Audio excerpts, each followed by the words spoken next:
Hi hello నమస్తే, welcome to Vartavani. నేను మీ విజయ్ రెడ్డి. ఈరోజు మన గెస్ట్ తన మాటలతో ప్రతిపక్షాలకు నిద్ర లేకుండా చేస్తుంటాడు. బేసిక్గా చెప్పాలంటే ప్రతిపక్షాలకు ఈయన ఒక టార్గెట్. ఈయన వకీల్ సాబ్. ఈయనకు వాదించడము తెలుసు, వాయించడము తెలుసు. కేంద్రం కించి ఎన్ని ఇల్లు కట్టినావు, ఏ ఇల్లు కట్టినావు అని చెప్పి నీ పేరు పెట్టాలి. ఆయన TPCC media and communication chairman Sama Rammohan Reddy. Telangana ప్రస్తుత రాజకీయ పరిస్థితులు, కాంగ్రెస్ ప్రభుత్వం వచ్చిన వ్యతిరేకత, తన రాజకీయ ప్రస్థానం, ఇలా అనేక విషయాలు మనతో ఈ పాడ్కాస్ట్లో చెప్పారు. ఇంకెందుకు late, let's dive into podcast.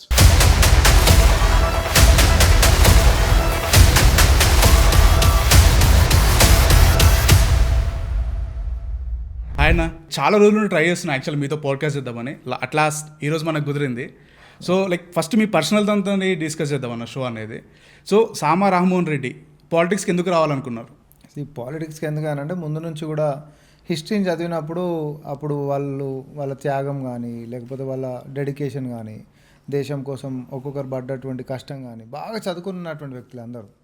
ఎవరు కూడా చదువుకోకుండా ఉల్టా పల్టా మాట్లాడేటోళ్ళు కాదు.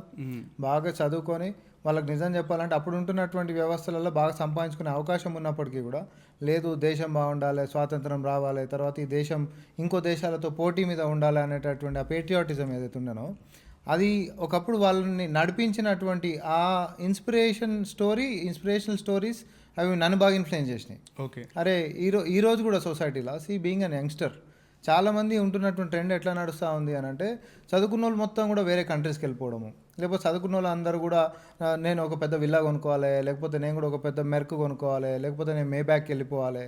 సో ఈ స్టోరీస్లకి వెళ్ళిపోతా ఉన్నాను. But who will think about the society? ఎవరు మాట్లాడాలి? ఎవరో ఒకరైతే ముందుకు రావాలి. చదువుకున్నంత మాత్రాన జస్ట్ ఏదో నా వరకే నేను ఆలోచించుకుంటే బాగుండదు కదా. సో సమాజంలో ఒకటే ఆలోచన చేసిన. I did my computer science, then తర్వాత బీటెక్ తర్వాత మళ్ళీ ఎల్ఎల్బీ చేసిన నేను. ఓకే. సో ఎల్ఎల్బీ చేసి ఫస్ట్ ఇయర్ ప్రాక్టీస్ చేసేటప్పుడు కూడా మనసులో ఒకటి అనిపించింది, ప్రాక్టీస్ చేసి నిజంగానే ఎవరి కోసం అన్న న్యాయం కోసం కొట్లాడతామంటే మనం ఒక క్లయింట్కి న్యాయం చేసిన వాళ్ళం అవుతాం. కానీ అదే సొసైటీలో అప్పటికే కాంగ్రెస్ ముక్తు నడుస్తూ ఉంది, తర్వాత కాంగ్రెసే ఉండొద్దు అని అంటుంది. ఒక పక్క నన్ను బాగా ఇన్ఫ్లుయెన్స్ చేసినటువంటి స్టోరీస్ ఏంటివి? వాళ్ళ కాంట్రిబ్యూషన్స్, వాళ్ళ సాక్రిఫైజెస్. నెక్స్ట్ క్వశ్చన్ లీడర్స్ అంతా. నా నెక్స్ట్ క్వశ్చన్ కూడా అదే. సో ఇన్ని పార్టీస్ ఉన్నాయి కదా, కాంగ్రెస్ని ఎందుకు చూసుకున్నారు? లైక్ మీ పొలిటికల్ కెరియర్లో వై కాంగ్రెస్? హిస్టరీ భారతదేశం ఫౌండేషన్ అనేటటువంటిది ఏర్పాటు చేసిందే కాంగ్రెస్ కాబట్టి. ఓకే. ఏవైతే సాక్రిఫైజెస్ పునాదులు ఏవైతే ఉన్నాయో ఆ పునాదులకి పేటెంట్స్ అనేటటువంటిది ఏదైనా ఉంది అంటే అది కాంగ్రెస్ పార్టీకి ఉంటుంది. ఎందుకంటే కాంగ్రెస్ పార్టీ ఐడియాలజీలో ఇంక్లూజివ్నెస్ ఉంటుంది. ఓకే. కాంగ్రెస్ పార్టీ ఐడియాలజీలో ఈక్వాలిటీ ఉంటుంది. Okay. So there won't be any discrimination first of all, and freedom and Liberty ఉంటుంది. అన్నిటికంటే ఎక్కువ ఫ్రీడమ్ అండ్ లిబర్టీ ఉంటుంది. ఏదైతే ఇండిపెండెన్స్ గురించి మనం కొట్లాడినాము గతంలో అది ప్రాక్టికల్గా కాంగ్రెస్ పార్టీలో ఉంటుంది, ఎవరు ఎంతమంది మనం మాట్లాడినా కూడా. ఓకే. అండ్ ఇంకోటి, కాంగ్రెస్ అంటేనే స్కామ్ గ్రేస్ అని చెప్పేసి ఇప్పుడు బీఆర్ఎస్ కానీ బీజేపీ గవర్నమెంట్ కానీ కాంగ్రెస్ అంటే స్కామ్ గ్రేస్ ఫ్యామిలీ. కాంగ్రెస్ హయాంలో అనేక స్కాములు జరిగినాయి. ఇప్పుడు మనం బేసిక్గా గూగుల్లో వెళ్ళి సెర్చ్ చేసినా కూడా కాంగ్రెస్ స్కామ్స్ అని కొడితే చాలా వస్తున్నాయి. సో దాని మీద మీ కామెంట్ ఏంటంటే? ఇప్పుడు నువ్వు అట్లంటే బీజేపీ అంటే బడా జఫా పార్టీ అని కూడా వస్తుంటుంది. సోషల్ మీడియాలో ఎవరు ఎట్లాంటి నామకరణాలు చేసుకుంటూ పోతే వాళ్ళకి తగ్గట్టుగా వస్తూ ఉంటాయి. నాకు కూడా వ్యక్తిగతంగా పేర్లు పెడతారు, కావాలంటే విజయ్ నీకు కూడా పేర్లు పెట్టాలంటే పెద్ద విషయమేం కాదు, ఎవరికైనా పెడతారు. Tell me any tall personality or any politician or any hero or a celebrity, A field అయినా కానీ ట్రోల్ కాకుండా ఉన్నటువంటి ఒక ఇండివిజువల్ పేరు చెప్పు నాకు. ఈ దేశంలో కాదు, వరల్డ్లో చెప్పు. That is what the world is. So దాని గురించి మనం పెద్దగా ఆలోచించాల్సిన అవసరం. టాంగా ఉంటుంది, టాంగా గుర్రానికి కళ్ళకి ఇట్లా కడతారు. ఎందుకోసం కడతారు? అటు ఇటు అనేటటువంటి దారి పక్కదారి పట్టకుండా ఫోకస్ అనేటటువంటిది ముందుకే పోవాలనేటటువంటి ఉద్దేశంతో. సో ట్రోలింగ్ మెటీరియల్స్ మన మీద ఎంత చేసుకుంటా పోయినా, ఎవడని చేసినా పనిబాటు లేనివాడు ఎవడని చేసుకుంటూ పోతుండొచ్చు తప్ప అర్థవంతమైనటువంటి చర్చ అనేటటువంటి ముందుకు పోవాలంటే కన్స్ట్రక్టివ్ క్రిటిసిజంకి నేను ప్రయారిటీ ఇస్తాను. ఎవరైనా నిజంగానే ఫీడ్బ్యాక్ కానీ సజెషన్స్ కానీ లేకపోతే ఇంకేదైనా కూడా ఇన్పుట్స్ ఇచ్చినా కూడా if they are like valid, ego అనేది క్యారీ చేయొద్దు. ఎందుకనంటే చిన్నోడైనా కూడా, సపోజ్ మనం ఒక రూమ్లో ఉన్నాం, ఒక రూమ్లో ఉన్నప్పుడు 10 మంది మాట్లాడుకుంటుంటే అందులో అందరికంటే చిన్నోడు కూడా ఒక మంచి సలహా ఇస్తాడు. ఇప్పుడు మాకంటే వయసులో చిన్నోడు వాందేంది మేము తీసుకునేది అనేటటువంటి ఈగోకి పోవద్దు. సో మంచి సలహా అనుకో, ఇంకెట్లా ముందుకు పోదామనంటే ఇక్కడ రెండు రకాల మంచి జరుగుతుంది. ఏంటిది అనంటే, చిన్న ఏజ్ అయినా నేను ఏదైనా మంచి చెప్తే నన్ను మా టీం ఎంకరేజ్ చేస్తుంది, వానికి బూస్టప్ అయి పనిచేస్తాడు. ఓకే. అండ్ పెద్దవాళ్ళకు కూడా ఏముంటుంది అని అంటే చిన్న పెద్ద తేడా అనేటట్టు లేకుండా ఒక టీమ్ స్పిరిట్ డెవలప్ అవుతుంది. There is no room for ego in that room. So కన్స్ట్రక్టివ్గా మంచికి పోయేటటువంటి దాన్ని చూసుకుందాం తప్ప ఎవడో అసలు వానికి చదువు ఉండదు, ఆఖరికి వాడు స్పెల్లింగ్ తప్పు రాస్తాడు, దాంట్లో వాడు ప్రొఫైల్లో డిస్క్రిప్షన్లోనే 100 బూతులు ఉంటాయి. ఒక ఫేక్ అకౌంట్స్ పెట్టుకొని వస్తున్నటువంటి వాళ్ళ మీద మనం శ్రద్ధ పెట్టేటంత సమయం మనం ఇస్తే మాత్రం మన ఫోకస్ డిస్ట్రాక్ట్ అవుతుందని నేను నమ్ముతా. ఇంకోటి నాకు ఎప్పటి నుండి ఒక డౌట్ ఉంది, పొలిటీషియన్స్ లైక్ సేవ చేద్దామని చెప్పేసి పాలిటిక్స్కి వస్తారంటారు, వాళ్ళకి శాలరీస్ అవసరమా? అంటే ఒకటి నేను చెప్తా, పాలిటీషియన్స్ సేవ చేయడానికనే వస్తారు అనేటటువంటిది నిజమే. కాకపోతే వాళ్ళకి అవసరం అంటే ఈరోజు ఉంటున్నటువంటి ట్రెండ్లలో పాలిటీషియన్స్ అంటే ఎట్లా అయిపోయారంటే ₹1,00,000 తోటి ఆస్తులు కూడా చూపెట్టలేనటువంటి వాళ్ళు కోట్ల రూపాయలకు పడగలెత్తుతున్నటువంటిది. కానీ వెనకటికి పాలిటిక్స్ అనేటటువంటిది మన హిస్టరీ బుక్స్కి ఇట్లా రిఫర్ చేసి ఇట్లా ఉండకపోయేది. ₹1 నీకు పెరిగింది అని అంటే దానికి 100 రకాల ప్రశ్నలు నీ మీద ఒత్తిడి పెరిగేటటువంటిది. ఎట్లా జరిగింది, లేకపోతే సపోజ్ ఏదైనా ఒక పాలసీ వచ్చింది, దాంట్లో ఏదైనా అవకతవక జరిగింది అని అంటే కాస్త దుమ్మెత్తి పడేటటువంటి ఆ యొక్క ప్రతిపక్షాలు కానీ అపోజిషన్ కానీ ఉండే, అంతే ట్రాన్స్పరెన్సీ కూడా ఉంటుండే. కానీ ఏ మాట కా మాట ఈరోజు పాలిటిక్స్లకి ఎట్లా వచ్చింది అని అంటే corruption has become like A normal thing. ఏముంది అది పెద్ద ఇవాళ రేపు ఓడి తింటలేడు అంటే ఇది ఎక్కడ వస్తుంది వ్యవస్థ. అప్పుడు రీజనింగ్ అనేటటువంటి సపోజ్ పోయి ఒక శాసనసభ్యుని అడిగినాం అనుకో, ఏమంటాడు అని అంటే అవునన్నా నేనేం తింటలేను, నేను తినాల్సినటువంటి అవసరం కూడా నాకు సేవ చేయాలని ఉంది, కానీ ఓట్ల కోసం నేను పోతే జనాలు పైసలు అడుగుతారు కదా, నేను ఏం చేయాలి చెప్పు, నేను పైసలు లేకపోతే నేను గెలిచేటట్లేను, అవతల వాళ్ళు ఇద్దరు పంచుతారు నేను పంచొద్దు అనేటటువంటి రీజనింగ్ ఇస్తారు. దానికి జవాబు ఏం చెప్దాం మనం? సో ఇప్పుడు మీరు కూడా డబ్బులు పంచి గెలిచారా? ఐ మీన్ నేను అందుకని డబ్బులు పంచేటటువంటి వ్యవస్థ కాడ నేను లేను. But at the same time డబ్బులు పంచే వ్యవస్థ కాడ ఉండి దాని కరెక్షన్ గిట్ట తీసుకొని పోవాలని గిట్ట మనం అనుకున్నాం అనుకోండి, ఆ సిస్టంలో వండుకుంటేనే దాన్ని కరెక్షన్ చేయాల్సినటువంటి అవసరం ఉంటుంది. ఓకే, ఇప్పుడు చూడు ఆమ్ ఆద్మీ పార్టీ ఢిల్లీలో ఇప్పుడు మనం ఎగ్జిట్ పోల్స్ మనం చూస్తూ ఉన్నాం. అసలు అవినీతిని నిరోధించనీకనే అవినీతికి వ్యతిరేకంగానే పుట్టినటువంటి పార్టీగా ఆ రోజు ఏదైతే లోక్పాల్కి సంబంధించినటువంటి అన్నా హజారేకి సంబంధించిన బై ప్రోడక్టే ఆమ్ ఆద్మీ పార్టీ, నీకు తెలుసు నాకు తెలుసు. కానీ తర్వాత వస్తే ఎన్ని స్కామ్స్లలో ఆమ్ ఆద్మీ పార్టీ ఇన్వాల్వ్ అయిపోయింది. నువ్వు లిక్కర్ స్కామ్ తీసుకో, లేకపోతే ఇంకోటి యమునా రివర్ దానికి సంబంధించింది తీసుకో, ఇంకే పాలసీని తీసుకో, ఇవన్నీ మనం అందాం స్టార్ట్ అయినప్పుడు మంచిగా స్టార్ట్ అయిన తర్వాత మాత్రం ఎందుకు ఇట్లా ఉంది అని చెప్పి. Coming to Telangana politics, so Telangana రాజకీయాలకు వస్తే, సో గవర్నమెంట్ వచ్చి 1 year అవుతుంది. ఈ 1 yearలోనే చాలా నెగిటివిటీ ఉంది తెలంగాణ గవర్నమెంట్ మీద, like CM Revanth Reddy government మీద. దానికి కారణాలు ఏమంటారు చెప్పండి?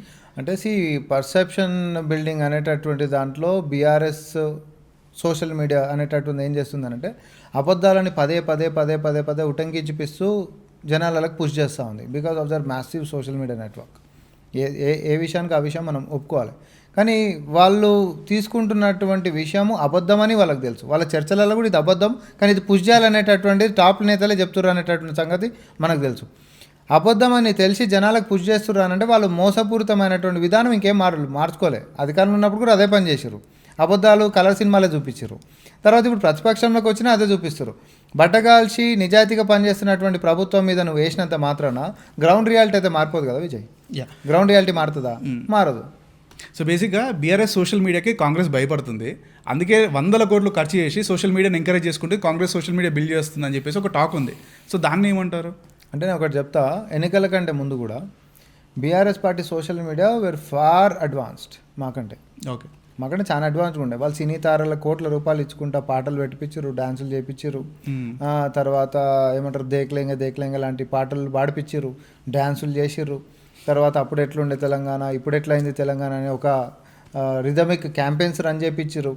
ఇప్పుడు కేబుల్ బ్రిడ్జ్ లాంటి దానివి ఇట్లాంటి కెమెరాలు పెట్టేసేసి అసలు ఒక డిగ్రీ యాంగిల్ కూడా వదిలిపెట్టకుండా చూపించి కళ్ళు తిరిగేటట్టు ఎన్ని రకాలుగా చేయాలో అన్ని రకాలుగా చేశారు. కానీ రిజల్ట్ ఏమైంది?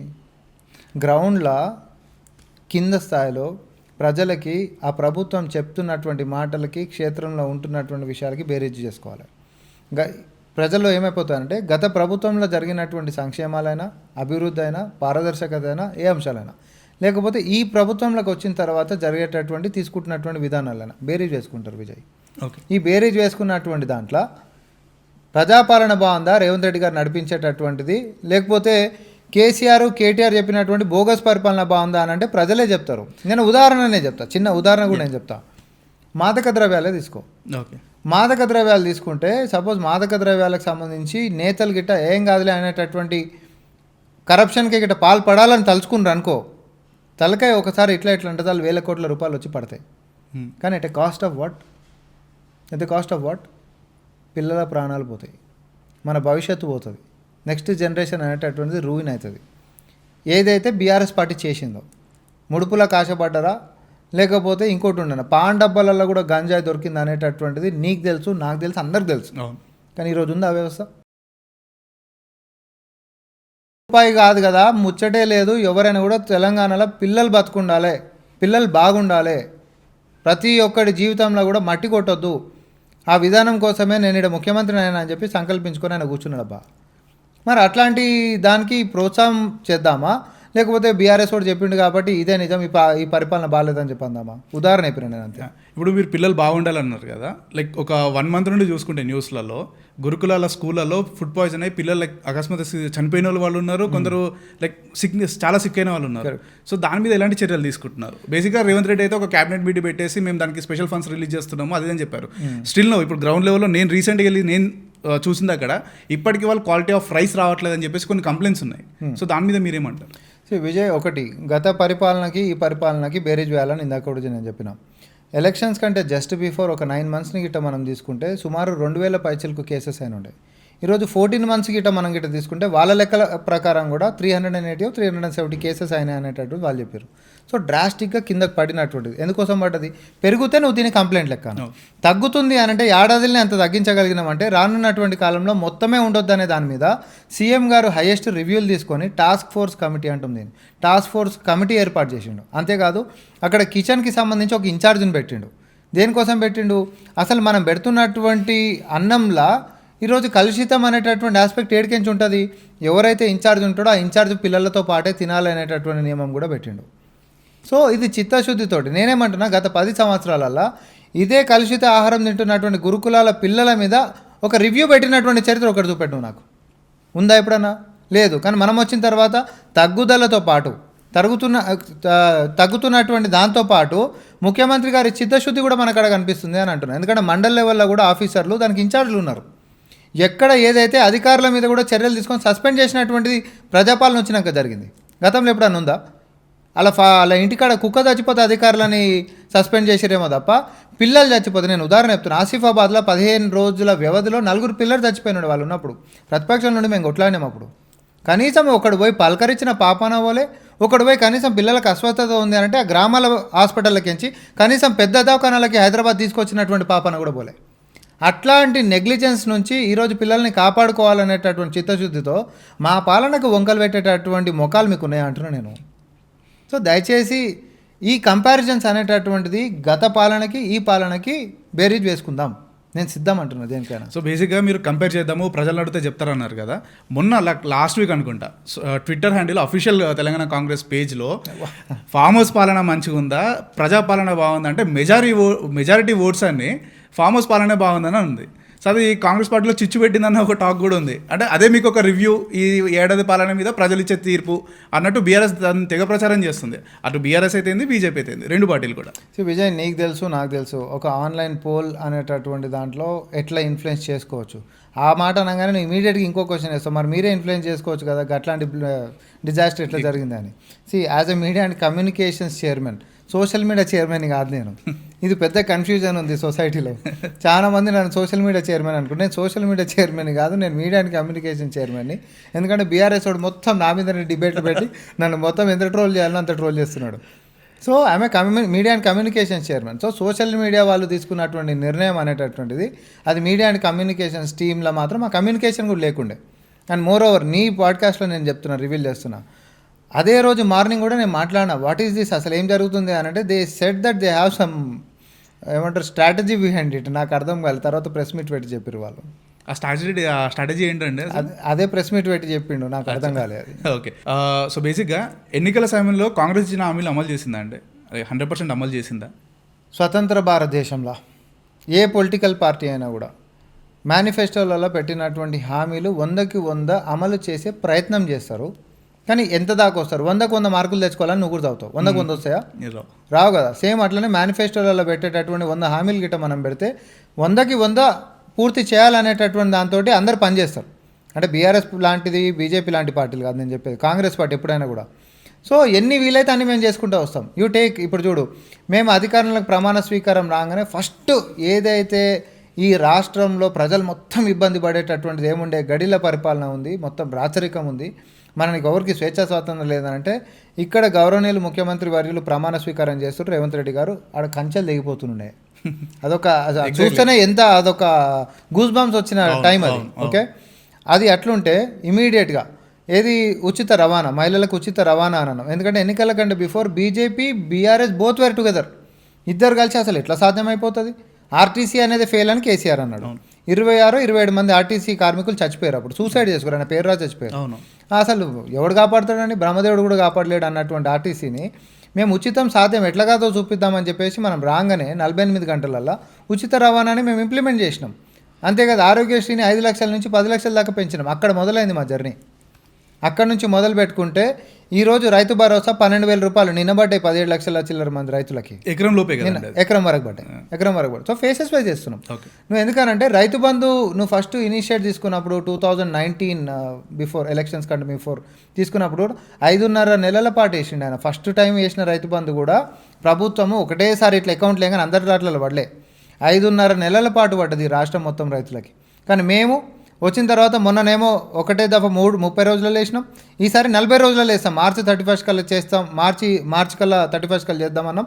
అంతలోపు మేము చేసి చూపిస్తామని మేము అంటున్నాం. ఇప్పుడు లైక్ మీరు ఫస్ట్ అయితే లైక్ రైతు భరోసా కింద 7,500 ఎకరానికి ఇస్తున్నారు. సో దాన్ని 6,000కి తీసుకొచ్చారు. లాస్ట్ సీజన్ వానాకాలం సీజన్లో అసలు రైతు బంధు అలే రైతు భరోసా అసలు అకౌంట్లోనే పడలేదు కదా, దాన్ని స్కిప్ చేస్తారు ఎందుకు? ఇప్పుడు ఒకటి ఆ రోజు ఉంటున్నటువంటి విధానాలలో మనం రైతు రుణమాఫీకి ప్రాధాన్యత ఇచ్చినాం.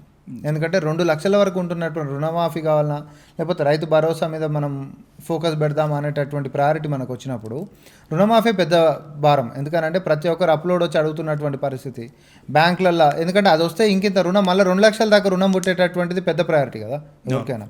సో ఆ ప్రయారిటీ బేస్ మీద ఖచ్చితంగా మా యొక్క ప్రభుత్వము ఆ విధానాన్ని తీసుకున్నాము. రైతు రుణమాఫీ చేయాల్సిందే అని అనుకున్నాము. 21,000 చిల్లర కోట్ల రూపాయలు మేము రుణమాఫీ చేసి చూపించినాము. సో మీరు రుణమాఫీ చేసినానని మీరు అంటారు కదా. సో బేసిక్గా నా ఫ్యామిలీ సర్కిల్లో నేను చూసుకుంటే మా కజిన్స్ కొందరికి అలాగే ఇంకా 2 లక్షల లోపే ఉందట రుణమాఫీ, కానీ కాలేదు, మాఫీ కాలేదు. అంటే దేని గురించి కాలేదు? కారణాలు ఉండాలి. So there are several reasons. మనం ఇది చర్చించుకోవాలంటే ఫస్ట్ ఆఫ్ ఆల్ జియో కాప్ వచ్చినప్పుడు కుటుంబం మొత్తం యూనిట్ని లెక్క తీసుకొని 2 లక్షల వరకు రుణం ఉండాలి. సపోజ్ ఇప్పుడు ఒకటే రేషన్ కార్డు మీద ఉండి 2 లక్షల వరకే రుణం ఉందనుకో, అది ఇద్దరు ఉండని ముగ్గురు ఉండని. సపోజ్ ఒకరి పేరు మీద 60,000, ఇంకొకరి పేరు మీద 70,000, లేకపోతే ఇంకొకరి పేరు మీద 70,000 ఉన్నా కూడా అప్పుడు ఏమైతే 2 లక్షల వరకే ఉంటుంది కాబట్టి వాళ్ళు రుణమాఫీ అయిపోతుంది. సపోజ్ ఆ యూనిట్లనే 2 లక్షల కంటే పైన ఒక 2,70,000 రూపాయలు ఉంది అనుకుందాం, వాళ్ళది కాలే. ఎందుకంటే మేము ఆ జీవో ప్రకారం కూడా మేము పెట్టిన నిబంధననే 2 లక్షల వరకే మేము రుణమాఫీ చేస్తాం మనం. అంటే ఇప్పుడు 2 లక్షల కంటే ఎక్కువ ఉంటే వాళ్ళకి కాదు, వాళ్ళకి కాలేదు కూడా. కాలేదు కూడా. అది ఎప్పుడు అవుతుంది?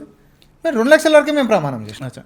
సో బేసిక్గా ఈ రుణమాఫీ మీ కాన్సెప్ట్ అయితే like politicians not a party, me politician తీసుకోవడం వల్ల ఇప్పుడు రైతులు ఏం చేస్తారంటే ఎవ్రీ ఇయర్ రెన్యువల్ చేసుకోవాలి. రెన్యువల్ చేసుకుంటే లైక్ 70 పైసా వడ్డీ రిటర్న్ వస్తుంది అనేది ఒక టాక్ ఉంది. బేసిక్గా మీరు హామీలు ఇవ్వడం వల్ల వీళ్ళేమనుకుంటారంటే ఊళ్ళో ఉన్న రైతులు ఎవడోడు వస్తాడు రుణమాఫీ చేస్తే మాకు ఏం బాధ అని చెప్పేసి వాళ్ళు అసలు రెన్యువలే చేస్తలేరు. ఆ రెన్యువల్ చేసుకోకూడదు పనులు ఏమవుతుందంటే మితి పెరిగి లక్ష ఉన్నది 2 లక్షలకు వస్తుంది. అది ఇప్పుడు మీరు మాఫీ చేస్తారు, ఫర్ ఎగ్జాంపుల్ మీరు మాఫీ చేస్తా అన్నారు, ఇప్పుడు అది మాఫీ కాలే, వాళ్ళు వచ్చేసి ఇప్పుడు ఎవరు మాఫీ చేయాలి, మేము ఏం చేసుకోవాలి, ఊరేసుకొని చావాలని చెప్పి రైతులు అంటున్న మాట ఇది. అంటే విజయ్, ఇది నేను దీన్ని సంపూర్ణంగా ఒప్పుకోను. ఎందుకు ఒప్పుకోను అంటున్నానంటే సపోజ్ రుణం తీసుకున్నటువంటి రైతు మళ్ళీ రెన్యువల్ చేసుకొని మిత్తి తక్కువైనా కూడా అవే పైసలు కట్టేటటువంటిది వస్తుంది. ఓకే, ఏడాది వరకే కడితే చాలా తక్కువ మిత్తితోటి అవుతుంది. కానీ నిజంగా కూడా చాలామంది రైతులు ఆ రుణం తీసుకున్నాక కూడా పొలం మీద పంట పండిస్తే అది ఏదన్నా రకంగా గిట్ట నష్టం వచ్చిందనుకో తిరిగి కట్టలేనటువంటి పరిస్థితుల్లో ఉంటున్న వాళ్ళే కట్టలేరు. ఏమాట కామాట కేసీఆర్ పరిపాలన నువ్వు తీసుకో, అధికారంలోకి రాగానే 1 లక్ష వరకు రుణమాఫీ చేస్తామని అన్నాడు 2014 అప్పుడు కూడా. కానీ చేసిండా? 5 ఏళ్ళ దాకా కూడా చేయలేదు. తర్వాత మళ్ళీ ఈసారి చేసేస్తున్నామని అన్నాడు, కండిషన్ కూడా పెట్టిండు. తర్వాత చేసిండా? 10 ఏళ్ళ రుణమాఫీ అనేది 1 లక్ష వరకు అయిందా? నీకు తెలుసు, నాకు తెలుసు, ఎవరికి కాలే. కేవలం అంతో ఇంతో వాళ్ళు చూపించేటటువంటి కాకి లెక్కలలో మనం గిట్ట తీసుకుంటే వాళ్ళు చేసినటువంటి ఫేజ్ వైజ్వి కూడా మిత్తి మాఫీలు అయినాయేమో తప్ప రుణమాఫీలు మాత్రం కాలే. కానీ కాంగ్రెస్ పార్టీ విధానం వచ్చిన తర్వాత లేదు రుణ విముక్తులు అనేది రుణం మొత్తం పోవాలి కానీ మిత్తి మాత్రమే మనం మాఫీ చేస్తాం అనేటటువంటి సిస్టమ్ ఉండొద్దని రేవంత్ రెడ్డి గారు ఏం చేసిండ్రు అని అంటే ఖచ్చితంగా రుణాలు అనేటటువంటిది మాఫీ కావాల్సిందే. అందుకనే మేము చెప్పినాం కట్ ఆఫ్ డేట్స్ మనం పెట్టినాం. దానికి ఒక కట్ ఆఫ్ డేట్ ఉంది, ఎప్పటి నుంచి ఎప్పటి వరకు తీసుకున్నటువంటి రుణాలు ఉండాలి, ఎంతవరకు 2 లక్షల లోపు ఉంటున్నటువంటి రుణాలు ఉండాలి, కుటుంబాన్ని ఒక యూనిట్ లెక్క తీసుకున్నట్టు రుణాలు ఉండాలి. ఇది మేము ఇప్పుడు చెప్తుంది కాదు, రుణమాఫీకి సంబంధించినటువంటి కాగితాలు మనం ఇచ్చినటువంటిది అధికారికంగా అన్ని కాగితాలలో కూడా అదే ఉంది. ఎందుకంటే కేసీఆర్ కూడా అవే నిబంధనల మీదకి ఇచ్చిండ్రు. సో మనం ఇచ్చినటువంటి మాట ప్రకారం మనం మాత్రం ఖచ్చితంగా పోయినాం. నువ్వు అంటున్నట్టుగా నిజంగానే కొంతమందికి కానటువంటి వాళ్ళు కూడరు, ఎందుకంటే సాంకేతికపరమైనటువంటి విషయాలతో కానటువంటి ఉన్న 40 రోజుల సమయం మళ్ళీ అడగడు ఇచ్చినాం. మీరు పోవచ్చు, అక్కడ అప్రోచ్ కావచ్చు అంటే చాలామంది కొన్ని లక్షల మంది మళ్ళీ పోయి ఫోటోలు దిగిర్రు, మళ్ళీ ఆడ చూపించారు. ఎందుకంటే రేషన్ కార్డు లేనటువంటి వాళ్ళు ఉండే, కుటుంబంకి సంబంధించినటువంటి ఎంక్వైరీ జరిగింది. ఎంక్వైరీ జరిగి వాళ్ళది కూడా మళ్ళీ ఫోటోలు దింపుకొని తర్వాత రుణమాఫీ మళ్ళీ మనం చేసినాం. కానీ రైతులను అయితే ఒక విషయంలో ఘోరంగా మోసం చేశారండి మీరు. వడ్లకు 500 బోనస్ ఇస్తా అని చెప్పారు, లాస్ట్కి దాన్ని ప్లేట్ ఫిరాయించి సన్న వడ్లకే ఇస్తామని చెప్పి అన్నారు. అది మోసం కాదా అండి రైతులను? ఖచ్చితంగా మోసం కాదు. ఎట్లా అంటున్నా అంటే కేసీఆర్ ఉద్యమ సమయంలో నీ మన్మడైనా నా మన్మడైనా ఒకటే బియ్యం తినాలన్నాడు, అన్నాడా లేదా? అన్నాడు. రేషన్ దుకాణాలలో ఏం బియ్యం వస్తున్నాయి? ఇప్పుడు కూపన్ బియ్యమే, దొడ్డు బియ్యం వస్తుంది. సో పేదలు అనేటటువంటి వాళ్ళు సన్న బియ్యం తినాలనేటటువంటి ఆలోచన మంచిదా చెడ్డదా? చెప్పు. మంచి ఆలోచన, చాలా మంచి ఆలోచన కదా. సో వరేస్తే ఉరేస్తాం అన్నటువంటి బీఆర్ఎస్ పరిపాలనకి వరిలో సన్న వరి వేస్తే సన్న బియ్యం వస్తే పేద ప్రజలు మొత్తం కూడా సంక్షేమంలో సన్న బియ్యం తినాలనేటటువంటి మంచి ఆలోచనకి తేడలేదా? ఉందా లేదా? సో సన్న బియ్యాన్ని పండించాలి అని అంటే సన్న వడ్లకి మనం ప్రోత్సాహకం అందించాలి. సన్న వడ్లకి ప్రోత్సాహకం అందిస్తేనే సన్న బియ్యం వస్తే అవి కోపిన్ షాప్లలో కూడా మనము పేదోళ్ళకి సన్నబియ్యం తినిపించవచ్చు అని చెప్పే ఆలోచనతోటి 500 రూపాయలు బోనస్ అనేటటువంటిది సన్న వడ్ల మీద చెప్పినాం. దీంట్లో తప్పేముంది? కానీ బేసిక్గా మా మాట లేని ఎక్కువ శాతం సన్న వడ్లే పండించారు కూడా, వాళ్ళకి బోనస్లు కూడా వచ్చినాయి సంతోషంగా. ఇంకొకటి దీనివల్ల లాభం ఏం జరిగిందంటే కౌలు రైతులకు కూడా ఇప్పుడు పట్టదారు పాస్ పుస్తకాలు ఉన్న వాళ్ళకి రైతు బంధు రైతు భరోసాలు పడుతుంది అనేది నీకు తెలుసు, నాకు తెలుసు. ఓకే, మేము ఇందిరమ్మ భరోసా అని చెప్పి 12,000 రూపాయలు ఏడాదికి కొత్త పథకం మొన్న మేము తీసుకొని వచ్చినాం. అది జెర్సేపు కూడా పక్కన పెడదాం, ఇప్పుడిప్పుడే స్టార్ట్ అయింది కాబట్టి. కానీ మేము ఇస్తున్నటువంటి సన్న బియ్యంకి సంబంధించి సన్న వడ్ల మీద బోనస్ ఏదైతే ఇస్తున్నామో కౌలు రైతులు కూడా ఈరోజు కౌలు తీసుకొని అమ్ముకుంటే కూడా 500 రూపాయలు బోనస్ వస్తున్నటువంటి పరిస్థితి. ఈసారి ఇంకా అదృష్టం ఏంటంటే బోనస్ కంటే కూడా మార్కెట్లో ఎక్కువ పోయినటువంటి పరిస్థితి. బ్రహ్మాండంగా సంతోషంగా ఈ యొక్క విధానాలతోటి ఉండరు. కాబట్టి మాది తప్పు అనేటటువంటిది మోసం అనేటటువంటి ఆ యొక్క అంశమే ఇలా రావద్దు. మా యొక్క దూరపు ఆలోచన పేద పిల్లలు పేద కడుపులు అనేటటువంటివి కూడా సన్నబియ్యం తినాలి. కేసీఆర్ అనేటోడు ప్రమాణం చేసిండు, ఆశ చూపించిండు, కానీ కాంగ్రెస్ పార్టీ మాత్రమే ఆచరించి చూపిస్తుంది. ఇంతకు మించిన ప్రూవెన్ రికార్డ్ ఏం కావాలి ఇంకా మీకు?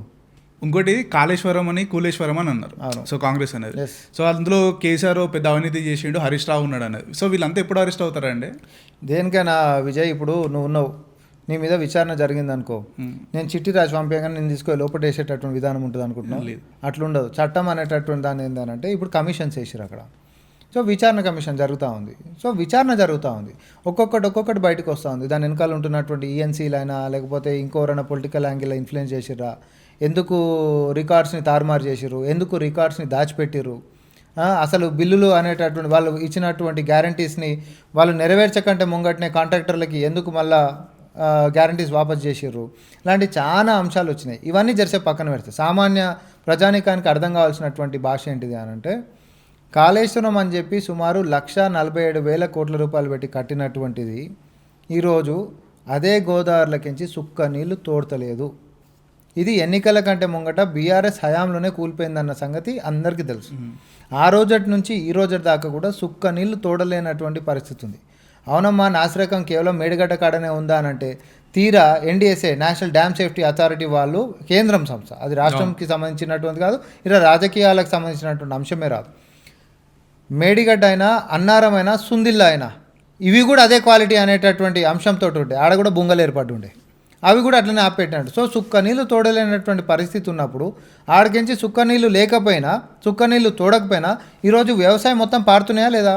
బీఆర్ఎస్ వాడు ఆర్గ్యూ ఏం చేస్తాడు అని అంటే, ఈరోజు పారుతుందంటే కాళేశ్వరం తప్ప అంటున్నాను నేను. కాళేశ్వరం ప్రాజెక్ట్ ఏదైతే దాని పర్పస్ ఉంటేనో హెడ్ రెగ్యులేటర్కి సంబంధించి ఆడికించి నువ్వు నీళ్లు తోడి వ్యవసాయ క్షేత్రాల గిట్ట ఇస్తే నీకు క్రెడిట్ వస్తుంది. నువ్వు ఇంటెన్షన్ ఏదైతే ఉండనో ఎడికించి అయితే నీళ్ళు తోడాలనుకున్నా అది ఆగిపోయింది, ఆడికించి లేదు. పాత కాంగ్రెస్ పార్టీ కట్టినటువంటి ఎస్ఆర్ఎస్పి శ్రీరామ్ సాగర్ ప్రాజెక్ట్ అయినా లేకపోతే ఇంకో సోర్సెస్ నుంచి ఈ రోజటి కూడా నీళ్ళు వస్తున్నటువంటిది అంటే నీ కాళేశ్వరం అనేటువంటి ఉపయోగం అయితే లేదు. మరి కోటెకరాలకు నీళ్ళు, నదులకు నాట్యాలు, తర్వాత కథకళిలు, భరతనాట్యాలు ఏవేవో చెప్పినారు మీరు. జనాల చెవులలో పువ్వులు పెట్టడంలా కల్వకుంట్ల కుటుంబాన్ని మించినటువంటిది ఇంకెవరన్నా ఉంటారా? కాళేశ్వరం అనేటటువంటిది కల్వకుంట్ల ఇంట్లో కేవలం ఐశ్వర్యాన్ని పెంచిందే తప్ప రైతు క్షేత్రంలో నీళ్ళని అందించినటువంటిది మాత్రం లేదు అనేది కాంగ్రెస్ పార్టీ నుంచి మేము స్పష్టంగా చెప్పదలుచుకున్నాం. పారదర్శకంగా విచారణ అనేటటువంటిది ముందుకు పోతా ఉంది. రేపు పొద్దున దాని వెనకాల ఎవరున్నా కూడా బయటికి రావాల్సిందే. అది మా చేతిలో ఉన్న పని కాదు. ప్రభుత్వం ఏంది విచారణకు ఆదేశిస్తాం, విచారణ జరుగుతుంది. ఇక మళ్ళీ మేము అందులో ఏలు పెట్టేసి వాడిని ముంగటెందుకు కేసులు అని అన్నిక మాకు ఉండదు.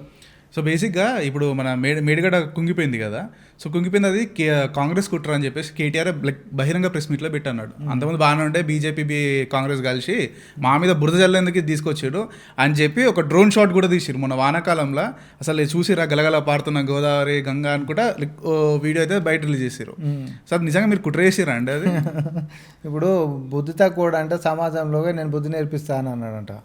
ఇప్పుడు కేటీఆర్ అనేటోడు ఒక బేసిక్ లాజిక్ ఎక్కడ మర్చిపోతుండు అని అంటే, నువ్వు ఎక్కడైతే మేడిగడ్డ ఉందో ఆ మేడిగడ్డ పర్పస్ ఏందండి?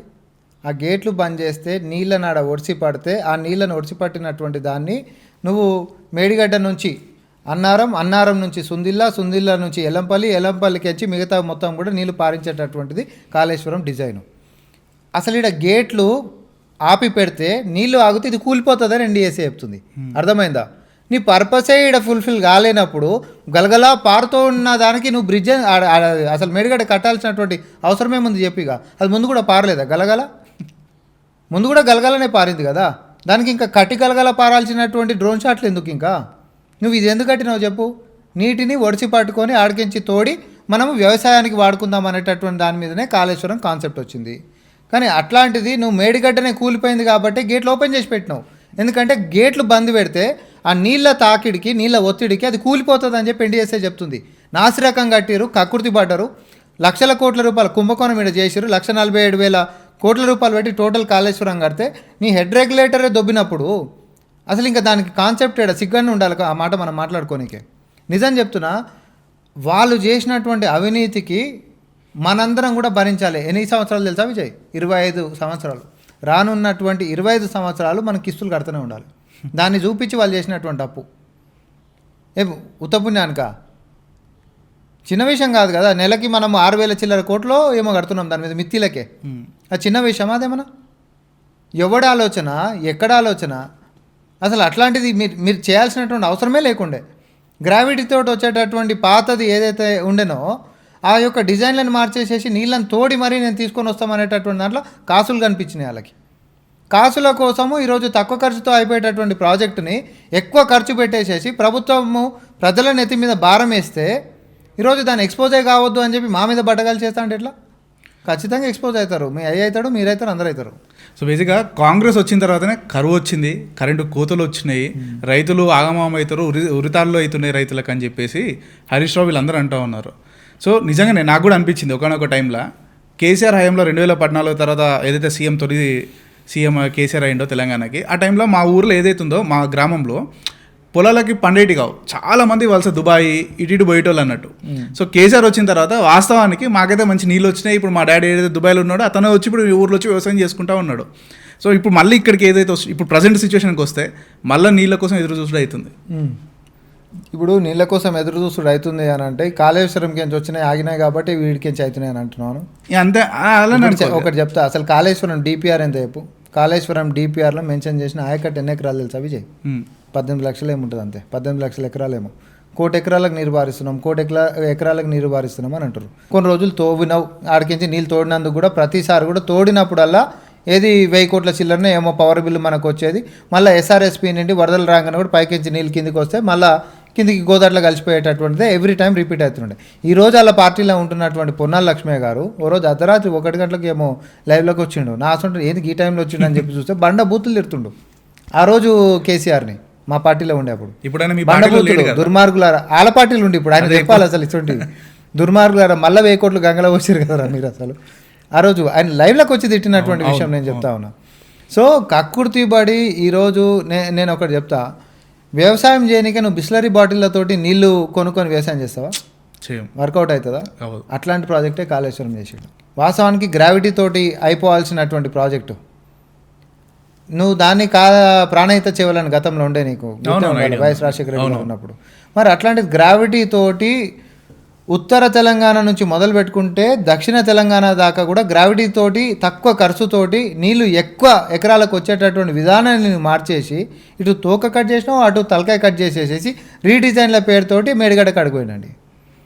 ఇది ఎవరు మాట్లాడినా మేము చాలా సందర్భాలలో చెప్పినా మీరు ఏం రికార్డులు తీసుకొస్తారో బీఆర్ఎస్ వాళ్ళు తీసుకురారు, మేము ఏం రికార్డులు తీసుకొని వస్తామో మేము తీసుకొని వస్తాం. ఇరిగేషన్కి సంబంధించినటువంటి ఉద్దండులు పెద్ద పెద్ద వాళ్ళందరూ కూడా పెద్ద పెద్ద పుస్తకాలు రాశారు, ఇంత మోసం చేస్తుండు తెలంగాణ ప్రజల్ని అని చెప్పి మీడియా ముందు కూడా వచ్చినటువంటి సందర్భాలు ఉన్నాయి. అది అసలు అట్లా చేయాల్సినటువంటి అవసరం లేదు. తర్వాత ఇప్పుడు విచారణ తేలుతుంది కదా, మా చేతులలో ఏముంది సార్, డిజైన్లు ఇచ్చేటటువంటి మేము ఆయన చెప్పినట్టు మేము గీయాల్సిందే తప్ప మేము చెప్పినట్టు ఆయన ఇవ్వాల్సినటువంటిది కాదు కదా అనేటటువంటి అంశాలు ఇంకెన్నో వస్తాయి చూద్దాం. కాళేశ్వరం ప్రాజెక్ట్ గురించి అంతానని చెప్పారు కదా, సో లైక్ మన దేశ చరిత్రలో తీసుకుంటే లైక్ షార్ట్ టైంలో అంతగానం పెద్ద ప్రాజెక్ట్ బిల్డ్ చేసిన చరిత్ర గిన్నిస్ వరల్డ్ రికార్డ్ బుక్లో కూడా ఇది ఎక్కింది, అదే కాళేశ్వరం ప్రాజెక్ట్. గిన్నీస్ వరల్డ్ రికార్డులు ఏమెక్కలేదు, తొందరగా కూలిపోయిన దాంట్లో మాత్రం ఎక్కే అవకాశం మెండుతుంది. అచ్చా, ఈ మధ్య ఎక్కువ చూసుకుంటే సీఎం రేవంత్ రెడ్డి పేరును పలు సభలల్లో మర్చిపోతా ఉన్నారు. మొన్న రీసెంట్గా ఎవరో కాదు మన మాజీ ఎమ్మెల్యే జగ్గారెడ్డి కూడా మన సీఎం రేవంత్ అనబోయే కిరణ్ రెడ్డి అని అన్నాడు. సో ఇంకో క్వశ్చన్ కూడా ఉంది, అల్లు అర్జున్ కేసు ఒకటి చూసుకుంటే అల్లు అర్జున్ తన పేరు మర్చిపోయినందుకే రేవంత్ రెడ్డి అల్లు అర్జున్ జైలుకి పంపించాడని ఒక టాక్ కూడా పబ్లిసిటీ కూడా ఇది ఎవరు కేటీఆర్ను బీఆర్ఎస్ పార్టీ మొత్తం హైలైట్ చేసింది. ఇప్పుడు జగన్న పెట్టేటటువంటి దాని ప్రెస్ మీట్ దాంట్లో యాదృచ్ఛికంగా జరిగినటువంటి దాన్ని అంత పెద్ద మనం చూడాల్సినటువంటి అవసరం లేదు. అల్లు అర్జున్ వ్యవహారం తీసుకున్నప్పుడు అల్లు అర్జున్ మాట్లాడిన దానికంటే బిఫోరే ఎఫ్ఐఆర్ రికార్డ్ అయింది, ఎఫ్ఐఆర్ రిజిస్టర్ అయింది. క్రోనలాజికల్ ఆర్డర్ మనం తీసుకుంటే ఆయన మాట్లాడినటువంటి దానికంటే బిఫోరే ఎఫ్ఐఆర్ రిజిస్టర్ అయి ఉండే. దాన్ని ఎట్లా చెప్తావు అసలు, ఇది చేసిరు కాబట్టి అది చేసిరు అనేటట్టు ఎట్లా అంటాం, అది రెట్రోస్పెక్టివ్గా పోదు కదా. అవునా, అప్పటికే ఎఫ్ఐఆర్ అయిపోయింది, తర్వాత ఈ పేరు మర్చిపోయింది కాబట్టి కేసు పెట్టారు అనేది తప్పు కదా అంటున్నా.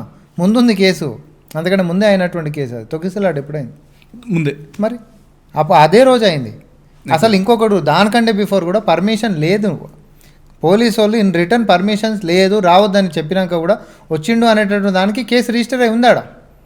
కేసు రిజిస్టర్ అయింది, చట్టం తన పని తాను చేసుకుంటూ పోయింది, అంతే తప్ప అంతకుమించి వేరేదేముంది. ఇంకో చిన్న పెద్ద తేడా ఏం లేదు, మాకు నచ్చినట్టు మేము వ్యవహరిస్తాం అనేటటువంటి కోణం చూడొద్దు అనేటటువంటిది అయింది. దాని తర్వాత సినీ ప్రముఖులు మీటింగు, కమాండ్ కంట్రోల్ సెంటర్, ఇవన్నీ మనం ఇక చూసినాం. అవును, ఇంకోటి సొంత పార్టీలోనే సీఎం రేవంత్ రెడ్డికి వ్యతిరేకత ఉంది, అందులో కొన్ని గ్రూప్స్ ఉన్నాయి. తొందరలోనే సీఎం కూర్చుని రేవంత్ రెడ్డిని దించుతారని ఒక టాక్ కూడా ఉందన్న, దీని మీద మీ కామెంట్ ఏంది?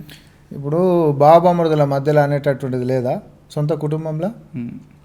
బావేంది ఉండేది మధ్యలో నేను ఉంటా కదా అనేటటువంటి బొమ్మర్దికి ఉండదా? లేకపోతే బొమ్మర్దింది హరీష్ రావుకి కేటీఆర్కి లేదా? నువ్వు ముంగట అంటే నేను ముంగట అని అసలు మీ ఇద్దరేంది నేను ఇంత ప్రఖ్యాతి చెందిన అని చెప్పి కవితకు ఉండదా?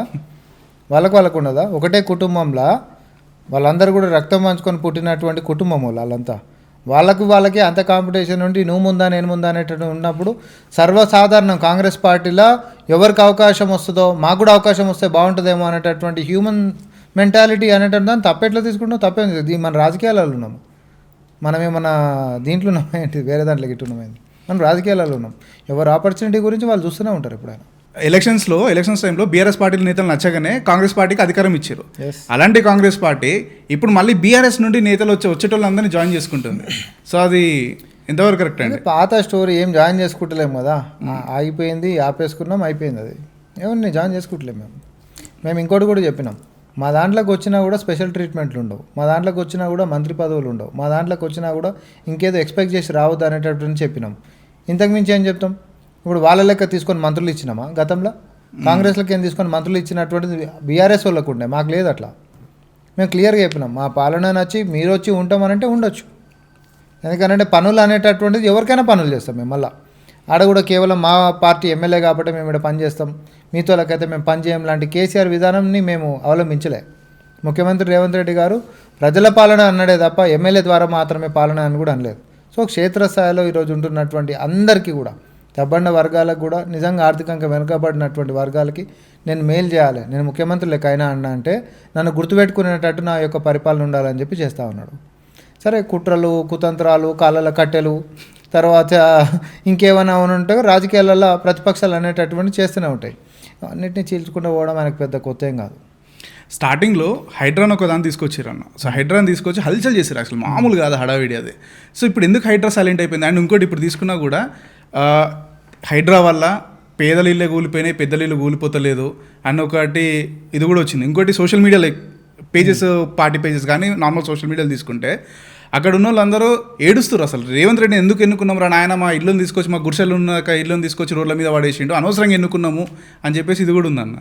ఇప్పుడు నేను ఒకటి చెప్తా విజయ్, నువ్వు ఒక కమ్యూనిటీలోకి పోవాలనుకుంటావు, సపోజ్ ఒక విల్లా కొనుక్కోవాలనుకుంటావు, ఆ కమ్యూనిటీ లేకపోతే ఒక అపార్ట్మెంట్ కొనుక్కోవాలనుకుంటావు. అది ఎట్లుండాలని అనుకుంటావు? కమ్యూనిటీ నీట్గా ఉండాలి, తర్వాత అందరు మంచి నైబర్స్ ఉండాలి, ఎట్లాంటి కమ్యూనిటీ, తర్వాత నీట్నెస్ విషయం తీసుకున్నా, లేకపోతే అందులో ఎవరైనా సపోజ్ క్రిమినల్స్కి సంబంధించిన వాళ్ళు, లేకపోతే చీడ పురుగులో, లేకపోతే ఇంకొక అసాంఘికమైనటువంటి కార్యక్రమాలు చేసేటటువంటి వాళ్ళు ఉంటున్నటువంటి కమ్యూనిటీలకు నువ్వు పోతావా? ప్రపంచము హైదరాబాద్ని ఎట్లా చూస్తుంది అని అంటే, కంపెనీలు వచ్చినా లేకపోతే ఇంకోళ్ళు వచ్చినా ఎవరు వచ్చినా అక్కడ ఒక కంపెనీ పెట్టాలి అని అంటే, లేకపోతే ఇంకోవరైనా ఇక్కడికి రావాలి అని అంటే, ఇన్వెస్ట్మెంట్స్ అనుకో, నువ్వు ఏదని అనుకో, ఆ యొక్క నగరం ఎట్లుంది అనేటటువంటి దాని మీద చూస్తారు. ఓకే, ఈడ ఉంటున్నటువంటి చెరువులు మొత్తం మాయమయ్యేటటువంటి అక్రమాలకు పాల్పడుతున్నటువంటి వాళ్ళు ఈరోజు సెకండ్ ఫేజ్లో ఆ స్టోరీలోకి వస్తాయి. ఎందుకంటే ఎవరితో ఏడిపించరు, ఆ వీడియోలు ఎవరు తీపిచ్చారు, దాన్ని వైరల్ ఎట్లా బూస్ట్ చేసారు, తర్వాత బట్టగాల్చి మీద ఎట్లా వేసారు. ఫస్ట్ ఆఫ్ ఆల్ హైడ్రా తీసుకొని రాగానే పక్క రాష్ట్రంలో ఉప ముఖ్యమంత్రి పవన్ కళ్యాణ్ గారి యొక్క స్టేట్మెంట్స్ మనం తీసుకుంటే గట్స్ కావాలి ఇట్లాంటి నిర్ణయం తీసుకొని మెచ్చుకున్నాడు. తర్వాత governor, BJP governor Vidyasagar Rao గారిని కూడా తీసుకుంటాం. మొన్న రాజకీయాలని పక్కనేద్దాం, బురద రాజకీయాలను పక్కనేసుకుంటే ఎప్పుడైనా సమాజ హితం కోసం తీసుకునేటటువంటి నిర్ణయాలు, అది పర్యావరణ పరిరక్షణ గురించి మరీ ముఖ్యంగా తీసుకున్నప్పుడు ఎవరమైనా స్వాగతిస్తాం తప్ప దీన్ని రాజకీయాలు చేసి దీన్ని గలీజ్ లేకపోద్దు అనేటటువంటి హితబోధ ఆయన చేసిపోయాడు. అవునా కాదా? ఇప్పుడు నేనేమంటున్నానంటే, ఈ నగరం బాగుండాలంటే ఢిల్లీ చూసుకో. ఢిల్లీ ఈరోజు పోతే రూమ్కి ఎయిర్ ఫ్రెషనర్స్ లేకపోతే, ఎయిర్ ప్యూరిఫైయర్లు లేకపోతే అసలు నీకు ఆడ ఏంది పరిస్థితి? నువ్వు బతికేసేది అంత ఉందాడా? బతికేసేది ఉందా అసలు? లేదు. ఈరోజు పొల్యూషన్ యమునా నదిని చూస్తే ఏమైపోయింది? ఈరోజు అంటారు స్వచ్ఛ భారత్ అని చెప్పినటువంటి నరేంద్ర మోడీ గారు ఎక్కడ పోయారో మనకు తెలియదు. అసలు మేము వచ్చిన నెక్స్ట్ 5 సంవత్సరాలనే మొత్తం క్లీన్ చేస్తామని చెప్పినటువంటి ఆమ్ ఆద్మీ పార్టీ ఎక్కడ పోయిందో మనకు తెలియదు. ఇది ఒకరి మీద ఒకరు బట్టగాల్చి మీద వేసుకుంటున్నారు. మరి మేము ముఖ్యమంత్రి అయిన తర్వాత ఈ నగరం బాగుండాలి అని అంటే, ఒక పక్క పిల్లల భవిష్యత్తు కాపాడడానికి మాదక ద్రవ్యాలని మేము ఉక్కుపాదం మోపుతున్నాం, ప్రకృతిని కాపాడాలి మనందరం కూడా తద్వారా మంచిగా ఉండాలి అని అంటే, ఢిల్లీ లెక్క మన పరిస్థితి కావద్దు అని అంటే, ఈడ చెరువులను కాపాడాల్సినటువంటి బాధ్యత మన మీద ఉంటుంది. చిన్నపాటి వర్షాలు పడంగానే కూడా మునిగి మానవులలో కొట్టుకపోతున్నటువంటి పసిపిల్లల సాక్షిగా శపథం తీసుకోండు, ఇంకొక పిల్లని ప్రాణం పోకుండా ఈ యొక్క నగరాన్ని నేను తీర్చిదిద్దుతాను అనుకున్నాడు. ఈరోజు లక్షలాది మంది కాదు, కోటాది మంది కూడా ఈరోజు చిన్నపాటి వర్షాలు పడంగానే కూడా ఇండ్లు మునిగిపోతున్నాయి. ఏడనో పోయి ఏడనో ఫ్లైఓవర్ల కింద బతకాల్సినటువంటి పరిస్థితి, లేకపోతే చుట్టాల ఇళ్ళలో బతకాల్సినటువంటి పరిస్థితి. లేకపోతే ఇవన్నీ ఏడికెంచి కారణం అని అంటే, వర్షం పడంగానే పోవాల్సినటువంటి నీళ్లు చెరువులకు పోవాల్సినవి పోనీయకుండా కబ్జాలకు గురైపోయినాయి అనుకో, నీరు పళ్ళ మెరుగును అని అంటాం. సో పోనీయకపోతే అవ్వచ్చు ఏడుంటాయి. ఏడబడ్డ వర్షం ఆడనే ఉన్నప్పుడు మునుగుతుంది ఎవరు? మనమే మునుగుతూ ఉన్నాం. అయితే వీటిని కబ్జాలైనాయి. నేను ఒకటే అడుగుతా, పేద ప్రజలు అనేటటువంటి వాళ్ళు ఒక ఆధార్ కార్డులో పేరు మార్చుకోవాలంటేనే అధికారుల చుట్టూ 10 సార్లు తిరుగుతారు, పోయి చెరువులు కబ్జాలు చేస్తారు అనేటట్టు నువ్వు నమ్ముతావా? నేనైతే నమ్ముతావా?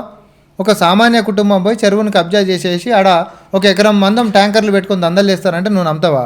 లేదు. అంటే కొందరు తెలియక వచ్చి ఉంటారు కదా గుడిసెలు వేసుకొని. తెలియక వచ్చేటటువంటి అంశం కాదు. తెలిసి ఉన్నోడు తెలియనటువంటి వాళ్ళని అడముంగడ పెడతాడు. కబ్జా చేసినోడు ఫస్ట్ ఏం చేస్తాడంటే రేకులు షెడ్ వేస్తాడు. ఓకే, వీళ్ళని చూపిస్తాడు. తర్వాత చిన్నగా అదో ఏదో ఇన్ఫ్లుయెన్స్ చేసేసి ఒక కరెంటు మీటర్ తీసుకుంటాడు. కరెంటు మీటర్ తీసుకున్న దాని తర్వాత అంతా కూడా బాగానే అయిపోయింది అని అనుకుంటే దానికి పర్మిషన్లలో కూడా అవకతవకలు చేసేటటువంటి, పక్కకు పట్టా ల్యాండ్ ఏదైనా ఉందనుకో దాందే ఎక్స్టెన్షన్ ఇదని చెప్పి చూపించుకొని, లేకపోతే బై నెంబర్ లేపించుకొని దాన్ని అమాయకులను చేసి ప్రజలకు అంటగట్టేటటువంటి ప్రయత్నాలు వాళ్ళు చేస్తారు. ఇవన్నీ రేవంత్ రెడ్డి గారు వచ్చిన తర్వాత మేము ఉక్కు పాదం మోపినాం. అయితే ఆడ వాచ్మెన్లకు ఉంటున్నటువంటి వాళ్ళకని ఇప్పుడు నోటీసులు ఇస్తే ఓనర్ వీళ్ళకి చెప్పడు. అది ఇమీడియట్గా వచ్చి కూలగొట్టంగానే ఆడ ఉంటున్నటువంటి చిన్నపిల్లలతోటి వీడియోలు తీపిచ్చేసేసి రేవంత్ రెడ్డి కూలగొట్టిపించిండు, మాకు ఈరోజు ఈ పరిస్థితి ఇదైంది అని చెప్పేసి వాళ్ళు మాట్లాడరు. మరి నేనేమంటున్నా విజయ్, మల్లన్న సాగర్కి సంబంధించినటువంటి భూ నిర్వాసితుల బాధ అనేటటువంటిది పుస్తకాలు రాసిరు. మనుషులు మాయమైపోయి అడవులలో బొక్కలే తేలేరు. అర్ధరాత్రి పూట గన్నులు చూపించారు, ఈపులు వల కొట్టిరు, డీసీఎంలో లెక్కించి కుక్కల్ని తరిమినట్టు తరిమించేసారు.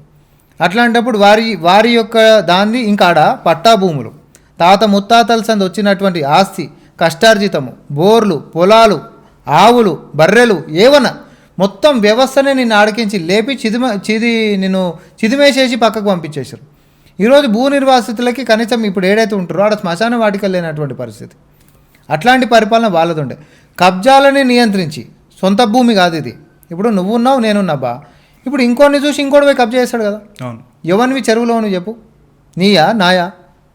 నీవి కాదు, నావి కాదు, ప్రకృతివి. రేపొద్దున భవిష్యత్ తరాలకు అందించాల్సినటువంటి ఆస్తులు అవి. ఈ నగరం బాగుండాలనంటే, ముక్కుకు మాస్కులు లేకుండా మన భవిష్యత్తు ఉండాలనంటే ఒక నాయకుడు చిత్తశుద్ధి చేసిండు. ఇంకో విషయం కూడా చెప్తా, చెరువులను కబ్జా చేస్తే నాయకులకే లాభం, చెరువులను కబ్జాలు చేయనిస్తే కూడా నాయకులకే లాభం. ఎందుకంటే అధికారంలో ఉన్నోడు సంపాదించినంత ఒకడు సంపాదించాడు. అవునా కదా? కబ్జా చేసినోడు ఏం రైతు నీ జాగ్ కాదు కదా అని చెప్పి బ్లాక్మెయిల్ చేసినాం అనుకో, మస్తు పైసలు వస్తాయి. బీఆర్ఎస్ వాడు బతికిందే అట్లా. ఇప్పుడు మీరెంత సంపాదిస్తారండి? సో మేము దాన్నేమో కూలగొట్టినాం కాబట్టి మేము సంపాదించింది ఏంటి తెలుసా? తిట్లు. మేమేమో తిట్లను సంపాదించినాం. తిట్టినప్పటికీ పర్వాలేదు, ఒకరికో ఇద్దరికో కొంచెం ఇబ్బందికరంగా మారినప్పటికీ కూడా ఈ 4 కోట్ల మంది మనని నమ్ముకొని అధికారం ఇచ్చినప్పుడు, 2 కోట్ల మంది నగరంలో బతుకుతున్నప్పుడు వారి యొక్క భవిష్యత్తు గురించి ఒక నిర్ణయం మనం తీసుకుంటున్నామనంటే ఒక శిల్పం లెక్క సుత్తిపోట్లు తీసుకున్న తర్వాతనే శిల్పమై నిలబడుతుందని అంటారు. సేమ్ ఆ సుత్తిపోట్లు తీసుకునేటటువంటి స్థితిలో రేవంత్ రెడ్డి గారు ఉన్నారు. సో ఎన్ని సుత్తిపోట్లు తీసుకున్నా సరే రేపొద్దున శిల్పమై నిలబడతాడు. ఆయన చేసినటువంటి కాంట్రిబ్యూషను అనేటటువంటి ఏందనేది భవిష్యత్ తరాలు మాట్లాడుకుంటాయి. దానికి సాక్ష్యమే పక్క రాజధాని చెప్తున్నాను నేను, మన దేశ రాజధాని నేను చెప్తా ఉన్నా. పొల్యూషన్ తోటి పోయినాం. ఈరోజు మనము పొల్యూషన్ విషయంలో కూడా తగ్గుముఖం. ఇంకోటి ఈవీ పాలసీ మనం తీసుకొని వచ్చినాం. గ్రీన్ ఎనర్జీస్ పైననే మనం పోవాలనేటటువంటి ఇన్వెస్ట్మెంట్స్ మీద మనం ఫోకస్ చేస్తూ ఉన్నాం. అది ఎవరికి చిత్తశుద్ధి ఉంటుంది చెప్పు? ఇప్పుడు నువ్వు ఎలక్ట్రికల్ కార్ కొన్నావు అనుకో, దాని మీద స్టేట్ ట్యాక్స్ లేదు. చూస్తున్నావు కదా, గతంలో ఎందుకు లేదు ఇది? ఎందుకోసం స్టేట్ ట్యాక్స్ మనం తీసేసినాం? సో దట్ ఏంటంటే స్టేట్ ట్యాక్స్ మనం ఆడికెన్ తీసేస్తే ధర భారీగా తగ్గుతుంది. తగ్గినప్పుడు ఏంటంటే కొనుక్కునేటటువంటి వ్యక్తికి ఈ కారు తక్కువకు ఉంది కదా అని చెప్పి పెట్రోల్ కారుకి పొల్యూషన్ ఎక్కువ ఇచ్చేటటువంటి బండికి పోకుండా ఈ బ్యాటరీ కారుకి వస్తే ఏమవుతుంది అని అంటే పొల్యూషన్ తగ్గుతుంది అనేటటువంటి ఆలోచన మా ప్రభుత్వం చేసింది. గతంలో ఎందుకో చేయలేదు. ఇది ఒక కోణం లెక్క కాదు నేను చెప్తుంది. చెరువులని కాపాడేటటువంటి విషయమైనా, లేకపోతే గాలిలో పొల్యూషన్ అనేటటువంటి దాన్ని నియంత్రించడం, తగ్గించేటటువంటి దానికి విధి విధానాలు ప్రభుత్వం తీసుకునేటటువంటి విషయమైనా, లేకపోతే మాదక ద్రవ్యాలని ఉక్కుపాదం మోపి పిల్లల భవిష్యత్తుని మనం మంచిగా తీసుకొని పోవాలనేటటువంటి విషయమైనా, డైట్ ఛార్జులు, కాస్మెటిక్ ఛార్జులు నువ్వు చెప్తున్నటువంటి గురుకులాలలో కానీ ఎక్కడ కానీ 10 సంవత్సరాల నుంచి పెంచినటువంటి దాన్ని పెంచి వాళ్ళకి అందుబాటులోకి తీసుకొని రావాల్సినటువంటిదైనా, సన్నబియ్యం పేద ప్రజలకి తినిపించాలనేటటువంటి అంశమైనా, లేకపోతే చదువుకున్నటువంటి నిరుద్యోగులకి కొలువులు ఇచ్చేటటువంటిది గ్రూప్ నోటిఫికేషన్లు అయినా, ఏ అంశం నువ్వు తీసుకున్నా ఇది ప్రజల గురించి ఆలోచించి రేవంత్ రెడ్డి గారు ముందుకు పోతుండ్రా, స్వార్థం గురించి ఆలోచించి ముందుకు పోతుండ్రా అనేటటువంటి దానికి మీకన్నా జవాబు ఉంటుంది. ఆడోడో బట్టగాల్చి మీదేసి కాళ్ళలో కట్టబెట్టి చూసిర్రా ఒక వీడియో వచ్చింది, దాన్ని బాగా వైరల్ చేశాడు సోషల్ మీడియా. హీ స్ట్రాంగ్ అని నేనే చెప్పిన. వాడు వచ్చి బాగా బూస్ట్ చేసి చిన్నపిల్ల ఏడ్చింది. చిన్నపిల్ల ఏడ్చింది కాదురా, చిన్నపిల్ల చచ్చిపోయింది. చిన్న పిల్లలు చచ్చిపోతూనే ఉన్నారు, పెద్దోళ్ళు కూడా చచ్చిపోతూనే ఉన్నారు. ఇది ప్రతి సంవత్సరం మనం మాట్లాడుకుంటున్నటువంటిదే. ఈ ప్రభుత్వాలు మారవా, ఇంకెన్ని సంవత్సరాలు ఈ కాలనీలు మునగాలి, ఇక దున్నపోతు నిద్ర ఎప్పుడు మేలుకోవాలి, ఈ నాయకులు మారరా అని చెప్పి ప్రతిసారి ఎపిసోడ్లే చూద్దామా? మరి మార్చే నాయకుడు ఒకడు వచ్చిండు, మారుస్తున్నాడు, మార్చి తీర్థము. ఇదంతా ఎవరికి నొప్పో తెలుసా? కబ్జాలు చేసి బతికేటోనికి కడుపులో మంట ఎక్కువైందబ్బా. మేము మా ఏమి పుటకూటి కోసం మేము కబ్జాలు చేసుకుంటూ బతుకుతుంటే రేవంత్ రెడ్డి గారు వచ్చి ఆయన తినక మమ్మల్ని తినక ఏకంగా చట్టాలే చేసి పడేస్తున్నారు అనేటటువంటి అక్కసు వయా సోషల్ మీడియా తప్పుడు వీడియోలతో కక్కుతా ఉన్నారు వాళ్ళు. ప్రతిపక్షాల గొంతులు నొక్కేందుకే కేటీఆర్ అరెస్ట్ చేస్తుర్రు, బీఆర్ఎస్ నేతలను టార్గెట్ చేసి కాంగ్రెస్ నేతలు కావాలని తప్పుడు కేసులు పెట్టి అరెస్ట్ చేస్తున్నారు అని చెప్పేసి ఒకటి ఉంది. ఇప్పుడు ఆ ప్రతిపక్షాల గొంతులో వాడు ప్రజల పక్షాన్ని నిలబడి కొట్లాడుతున్నాడు వాడు. ఫస్ట్ అజ్జపురి ఎంతసేపు వాళ్ళ ఆస్తులు కాపాడుకోవాలనేటటువంటి కంగారు తప్ప ప్రతిపక్షాలు అనేటటువంటిది ప్రజల గురించి కొట్లాడేటటువంటిది ఒక్కటి చూపెట్టు. ఉదాహరణ చెప్తా, ప్రతిపక్ష నాయకుడు ఎవరు? కేసీఆర్. ప్రధాన ప్రతిపక్ష నాయకుడు కేసీఆర్. ఏడి మొన్న బెదిరించాడు కదండి, వస్తాను నేను మళ్ళీ ప్రజల్లోకి వస్తాను నేను అని చెప్పి మాట్లాడకు. ఇదే నువ్వు కూడా అంటావా? మరి మేము కూడా ఇన్ని హామీలు చేసే ఇస్తామని అంటున్నాం కదా అని చెప్పి అని అంటావా? ఏడి ఎవరిని బెదిరించిండు? బెదిరిస్తే బెదిరేటోడు ఓడిడా రేవంత్ రెడ్డి గారు. అక్కడ చెప్పిండు గతంలోనే, నిన్ను తొక్కుకుంట పైకి అధికారంలోకి వస్తా అన్నాడు. తొక్కి అధికారంలోకి వచ్చిండు. ఆయన ఉత్తగానే మాటలు చెప్పి ఊకినటోడు కాదు, మాటలు చెప్పి చేతులలో చూపించేటటువంటి వాడు. తెలంగాణ అనేటటువంటిది ఫ్రమ్ ఆల్ డైమెన్షన్స్ ఎట్లా మారాలనేటటువంటి ఒక విజన్ ఉన్నటువంటి నాయకుడు. సో అది ప్రకృతి పరంగా, లేకపోతే సంక్షేమాల విధానంలోనైనా, లేకపోతే అభివృద్ధి పదంలోకి తీసుకొని పోయేటటువంటిదైనా. అంతేందుకు తెలంగాణలో అసలు టోటల్ ఇప్పుడు ఉంటున్నటువంటి దేశంలోనే ప్రధాన సమస్య ఏంటి అని అంటే ఎంప్లాయ్మెంట్ అనేది మనందరికీ తెలుసు. అటు బీజేపీ ప్రతి సంవత్సరం 2 కోట్ల ఉద్యోగాలు ఇస్తామంటే వాడు ఇప్పుడు మాట్లాడింది కూడా లేదు. అట్లాంటిది ఉద్యోగాలు ఇప్పుడు you know technology, I know technology. మనం ఐటీ సంస్థలతోటి మనకు అవగాహన ఉంది కంపెనీలు ఎట్లా పనిచేసేదని. ఈరోజు బీటెక్లు అందరికీ ఉంటున్నాయి, సర్టిఫికెట్లు అందరికీ ఉంటున్నాయి. క్వాలిటీ ఆఫ్ ఎడ్యుకేషన్ ఉందా, స్కిల్ అనేటటువంటిది ఆ యొక్క స్టూడెంట్కి ఉందా అంటే నీకు తెలుసు, నాకు తెలుసు విజయ్. అసలు ప్రభుత్వ పాఠశాలలు లేవు కదండి. అరే నేను ఏమంటున్నా, ఒక ఐటీ జాబ్కే నువ్వు పోయినావు అనుకో, నీకు ఆడ స్కిల్ ఉంటుందా? ఆ స్కిల్లే లేదు. అట్లాంటప్పుడు నీకు కొలువు ఎందుకు వస్తుంది చెప్పు, నీకు కొలువు ఎందుకు వస్తుంది? సో దీన్ని ఐటీఐ అని చెప్పి మనకు ఉంటుండే. ఓకే, ఐటీఐలు ఉంటున్నటువంటి దానికి మొత్తం అన్నిటిని ఏటీసీల లెక్క మార్చిండు, అడ్వాన్స్డ్ ట్రైనింగ్ సెంటర్స్ లెక్క మార్చి తీసుకొని వచ్చిండు.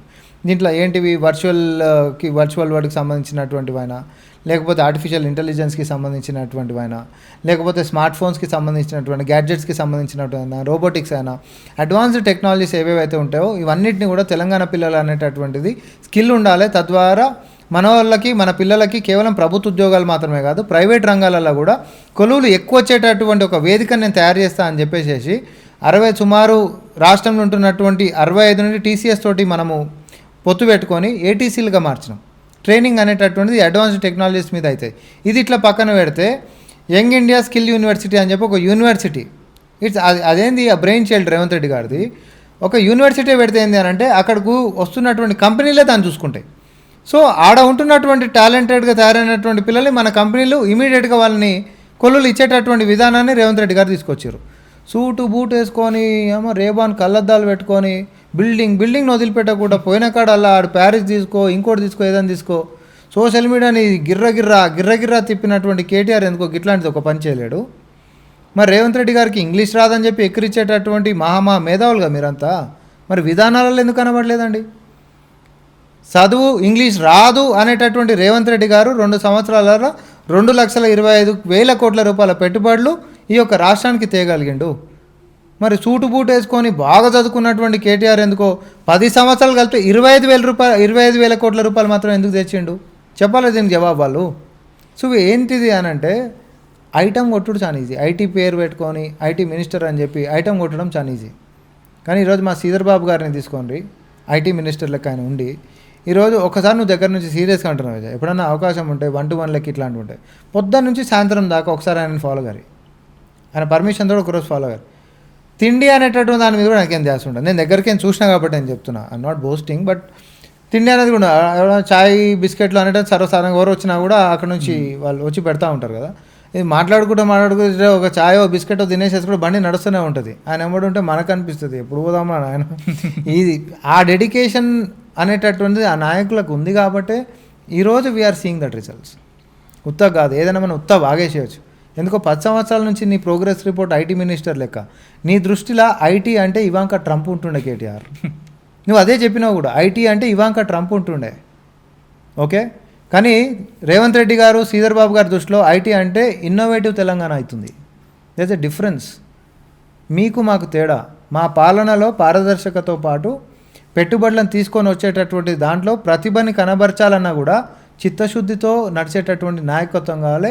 అది కల్లారా తెలంగాణ సమాజం ఈరోజు రేవంత్ రెడ్డి గారి దగ్గర, శ్రీధర్ బాబు గారి దగ్గర చూస్తూ ఉంది. విజన్ ఉన్న నాయకుడు సీఎం రేవంత్ రెడ్డి అని మీరు అంటారు, కమిషన్ తీసుకున్న నాయకుడు రేవంత్ రెడ్డి అని చెప్పేసి బీఆర్ఎస్ బీజేపీ అంటుంది. తెలంగాణలో RRR ట్యాక్స్ నడుస్తుందని ఒక టాక్ ఉంది. ఇది పాత కథ, పేలలేదని వాళ్ళే బంద్ చేసిరు. అది పేలలేదని వాళ్ళే బంద్ చేసిరు. ఇప్పుడు RRR అనేటటువంటి ట్యాక్స్ది బీజేపీ బీఆర్ఎస్ కలిపి పొత్తు చేసుకొని మరి దాన్ని ప్రాపగెండా చేసే ప్రయత్నాలు చేశారు. నిజంగానే బీఆర్ఎస్ బీజేపీ ఒకటే అంటారా? కాదని ఎట్లా అంటావు నువ్వు? కాదని నువ్వు ఎట్లా అంటావు? నువ్వు నాకు ఒకటి చెప్పు. అంటే సింపుల్, 10 ఇయర్స్లో వాళ్ళు కేంద్రంలో అధికారంలో ఉన్నారు. ఇక్కడ మొత్తం అవినీతి జరిగింది, కుంభకోణాలు జరిగినాయి, ఆధారాలు మొత్తం మా టేబుల్ మీద ఉన్నాయని చెప్పి స్వయాన ప్రధానమంత్రి తెలంగాణకు వచ్చి మాట్లాడిపోయాడు. ఈ దేశంలో నువ్వు నాకు ఒకటి చెప్పు విజయ్, ప్రధానమంత్రి తలుచుకున్న తర్వాత ఆపేటటువంటి శక్తి ఎవరు విచారణ చేయాలంటే, లోపల చేయాలంటే? మరి ఎందుకు చేయలే? కవిత వేశారుగా, కేసీఆర్ గారు చెప్పారు కదా, ఎందుకంటే మీకు తెలియదండి Modi is my best friend అన్నాడు. సో ఇంకోటి మొన్న కవితను వేసారు కదా నువ్వు అన్నావు, కవితను కూడా ఎప్పుడు వేసారు? రాజకీయంగా కంపల్షన్ అనేది మేము క్రియేట్ చేసినాక వేసారు, లేకపోతే వేయకపోదురు. రేవంత్ రెడ్డి మోడీని బడే బాయ్ అని చెప్పేసి ఒక సభలో చెప్పిండు. అవును, చెప్పిన తర్వాత ఇప్పుడు మొన్న కేంద్ర ప్రవేశ బడ్జెట్లో తెలంగాణకి గుండు సున్నా వచ్చింది. అవును, గుండు సున్నా, రైట్. ఎగ్జాక్ట్లీ. సో బడవాయిని పిలిచిన రేవంత్ రెడ్డి వరుస ఢిల్లీ టూర్లు పోయిండు, కరెక్ట్. కానీ దాని ఫలితం ఏం లేకుండా పోయిందిగా. బడ్జెట్లో అసలు తెలంగాణకు సున్నా. అసలు లిటరల్ చెప్పాలంటే తెలంగాణ పేరు బడ్జెట్ నిర్మలా సీతారామన్ ఏదైతే పాడిందో, ఏదైతే గురజాడాపారావు పాడింది, దేశం అంటే మట్టి కాదు దేశం అంటే మనుషులను స్టార్ట్ చేసిన ఆమె తెలంగాణ బడ్జెట్ తెలుగు రాష్ట్రాల పేరు ఎక్కడ కనిపించలేదు యాక్చువల్లీ, ఇటు తెలంగాణ కానీ ఇటు ఏపీ కానీ. అసలు ఆ బడ్జెట్లో తెలంగాణ ఏపీ పేరు ఏపీ కానీ ఉంది. ఇప్పుడు నేను దాన్ని ఏబిసిడి బడ్జెట్ అని నేను చెప్పిన చాలా సందర్భాలలో. ఆంధ్ర, బీహార్, క్యాపిటల్ ఢిల్లీ బడ్జెట్ అని చెప్పిన. ఎందుకంటే ఎక్కువ మంది ఎంప్లాయీస్ ఉన్నటువంటి ఢిల్లీ ఎన్నికలను దృష్టిలో పెట్టుకొని వాళ్ళు తీసుకొని వచ్చారు. 12 lakh క్యాప్ అనేటటువంటి దాంతో సుమారు 40 లక్షల మందికి ఏదో అక్కడ లబ్ధి జరిగింది. తద్వారా వాళ్ళ యొక్క ఓట్లు బీజేపీకి పడాలనేటటువంటి దురుద్దేశంతో అది తీసుకొని వచ్చారు. ఎందుకంటే దేశవ్యాప్తంగా కూడా 3 కోట్ల మంది ఉండరు 12 లక్షల పైన సంపాదిస్తున్నటువంటి వాళ్ళు. 140 చిల్లర కోట్ల జనాభా ఉంటున్నటువంటి దేశంలో 3 కోట్లు కూడా లేనటువంటి వాళ్ళకి లబ్ధి చేసేసినామనంటే దేశం యొక్క స్థితిగతులు మారిపోయినాయని బండి సంజయ్ గారు మాట్లాడారు. నువ్వు అన్నది కరెక్ట్. ఒక వేదిక మీద ప్రధానమంత్రి గారు ఉన్నప్పుడు బడే బాయ్ అని చెప్పి మేము 4 అడుగులు 4 మెట్లు కిందికి దిగి, ఎందుకంటే గత 10 సంవత్సరాలు కూడా ఈ రాష్ట్రం నుంచి ఎవడు అడగనప్పుడు ఇచ్చేటటువంటి ఆస్కారం మాకు ఆడ ఉండదని చెప్పి వంకతో దాటవేసినటువంటి బీజేపీ దగ్గర మేము అడగకపోవడం కాదు, 4 మెట్లు దిగి, వాస్తవానికి కాంగ్రెస్ బీజేపీ డెడ్ ఆపోజిట్ ఉంటాం మేము, ఆపోజిట్ పోల్స్ రైట్.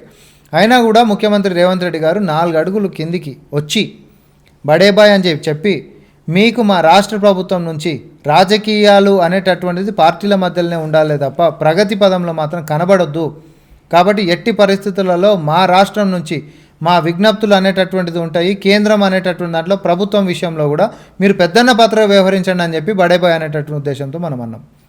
గతంలో ఎప్పుడు కూడా మీరు మాకు రిప్రజెంటేషన్స్ ఇవ్వలేదు కాబట్టి మేము చేయలేదు అన్నారు. ఉదాహరణ కూడా నేను చెప్తాను. PM ఆవాస్ యోజన అంటే ఏంది? ఇండ్లు కట్టించేటటువంటి స్కీమ్ విజయ్. ఊర్లల్లో ఇచ్చేటటువంటి దానికి రూరల్ డెవలప్మెంట్ మినిస్ట్రీ కింద ఉంటుంది అది.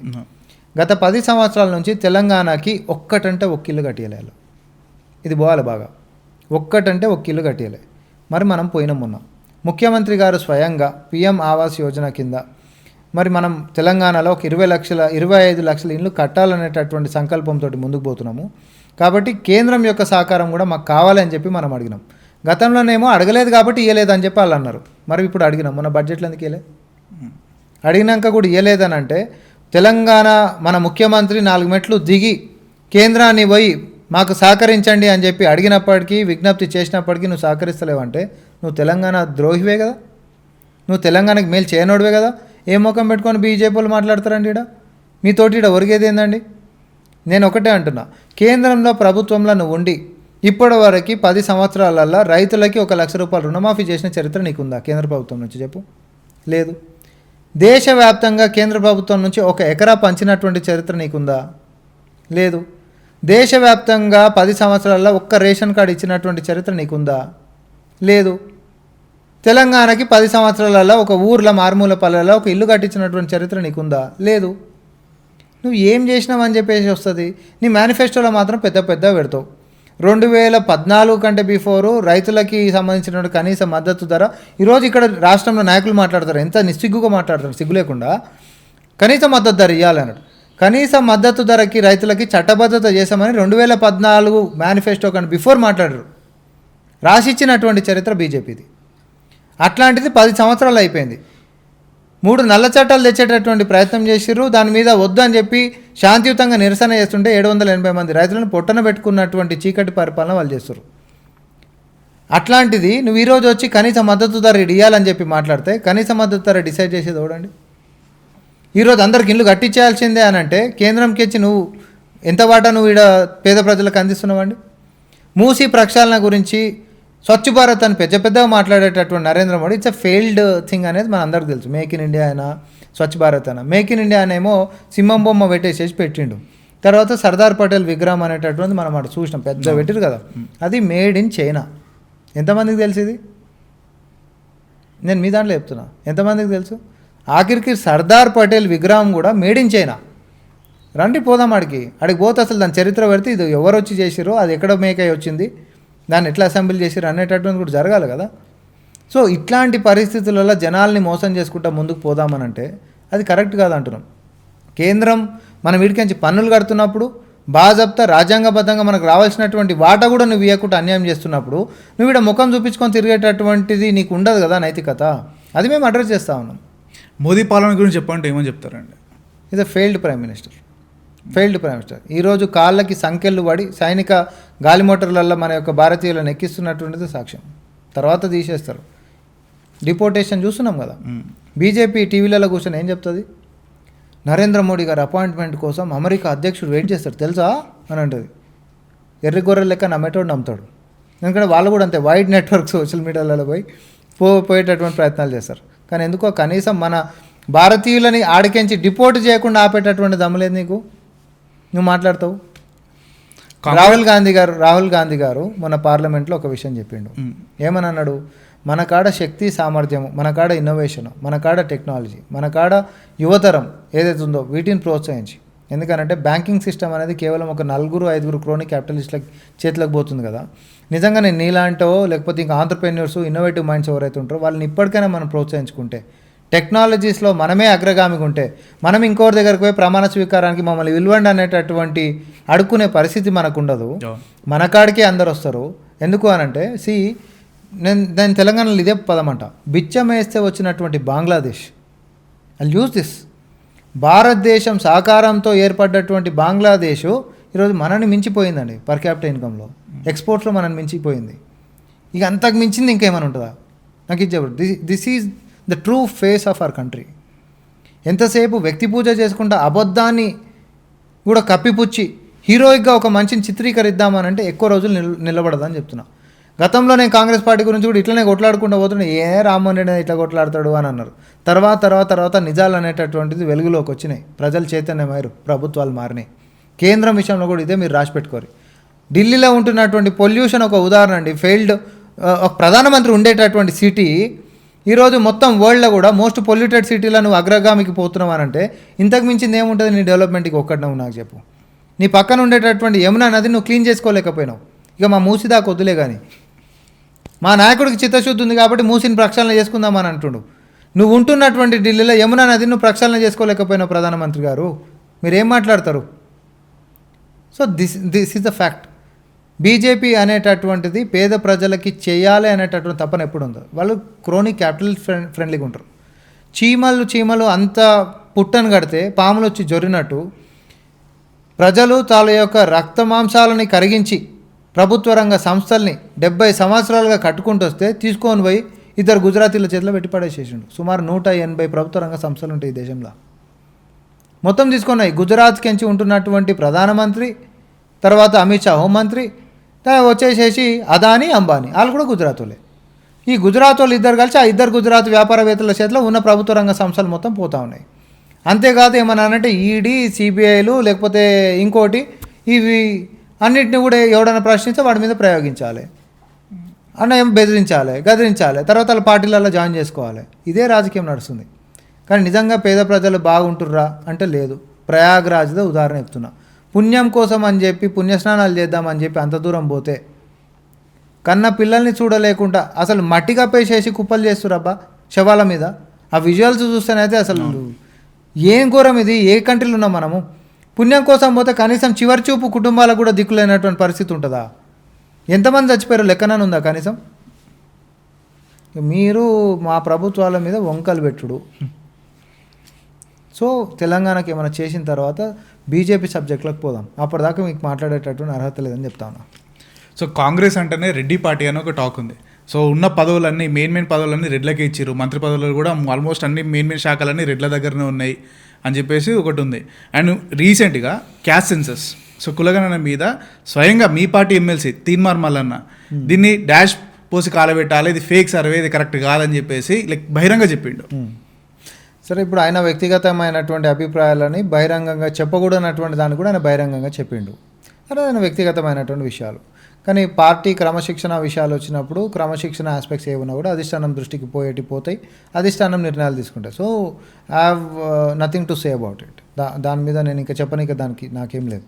కానీ కులగణనకి సంబంధించి అటు కేంద్రంలో ఈరోజు బీజేపీ నేతలు మమ్మల్ని విమర్శిస్తూ ఉన్నారు. జస్ట్ బీజేపీకి నుంచి మొదలు పెడతాం.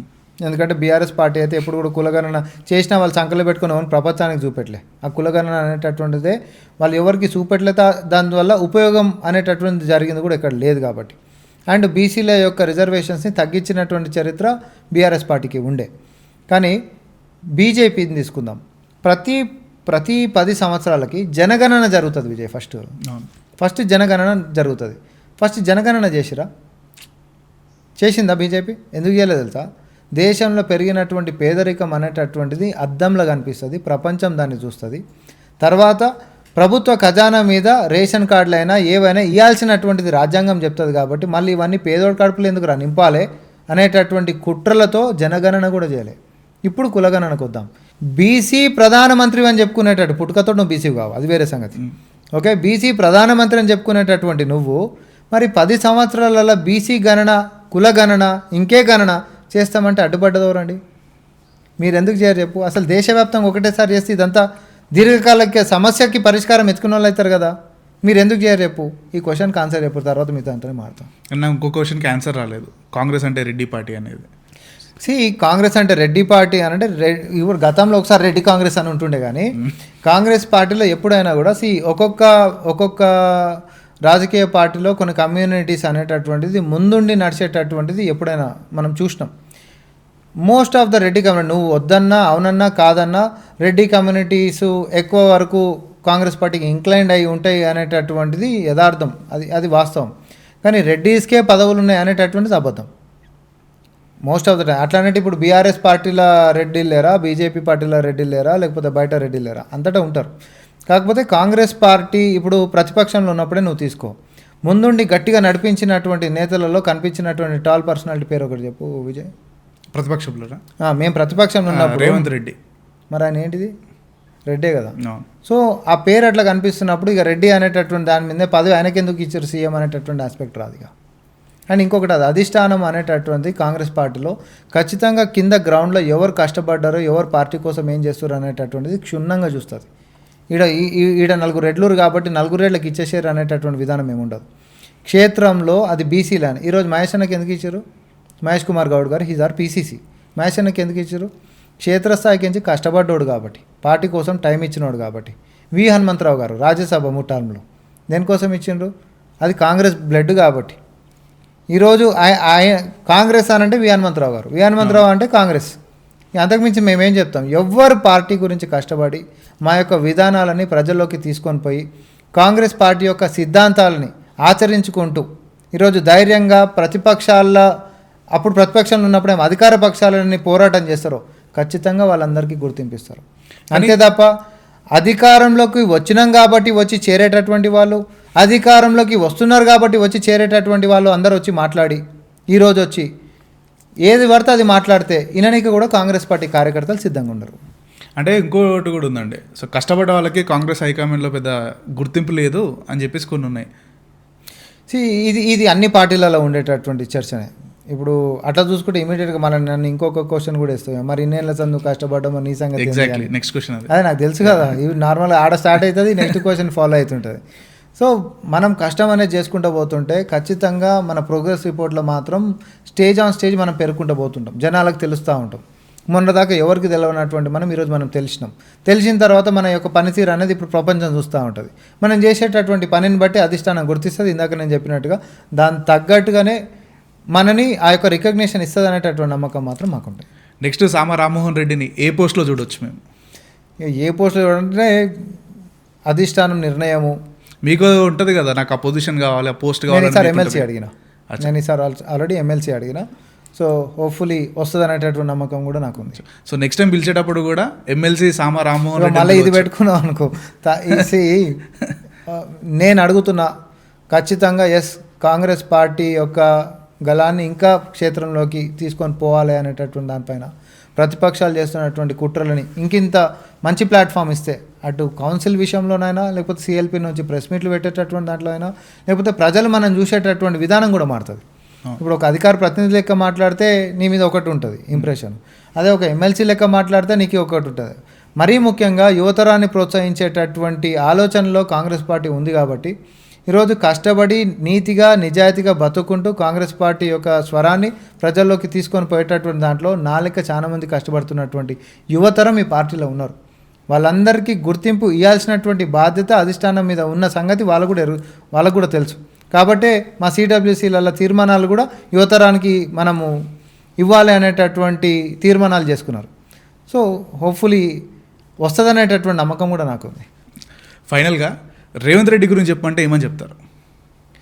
ఫైర్ బ్రాండ్ ఏం చెప్తాం మనం, అది is an inspiration, is a fire brand.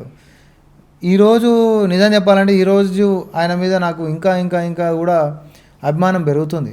ఎందుకంటే చుట్టూ సమస్యలని కావాలని తాత్కాలికమా అది ఎప్పటికి ఉండేటటువంటి వానంటే ఖచ్చితంగా తాత్కాలికమే, కానీ కుట్రలతో కుతంత్రాలతో ఇటు ప్రతిపక్షాల ఎత్తుగడలు తర్వాత స్వపక్షాల ఎత్తుగడలు ఎన్ని రకాలుగా ఎత్తుగడలు ఉన్నా అంటే ఇట్లనే చాలామంది నేతల కాడు ఉంది, అది కూడా నేను చెప్తున్నా. కానీ బట్ రేవంత్ అన్న సీఎం కుర్చీలో కూర్చున్న తర్వాత ఇట్స్ హాట్ సీట్ మనం అందరం అనుకుంటాం అని చెప్పి, కానీ ఒకసారి అది ఊహించుకుంటేనే ఆ చుట్టుముట్టున్న రాజకీయాలు చేస్తే అది సామాన్యులతో అయ్యేటటువంటి వ్యవహారం కాదు.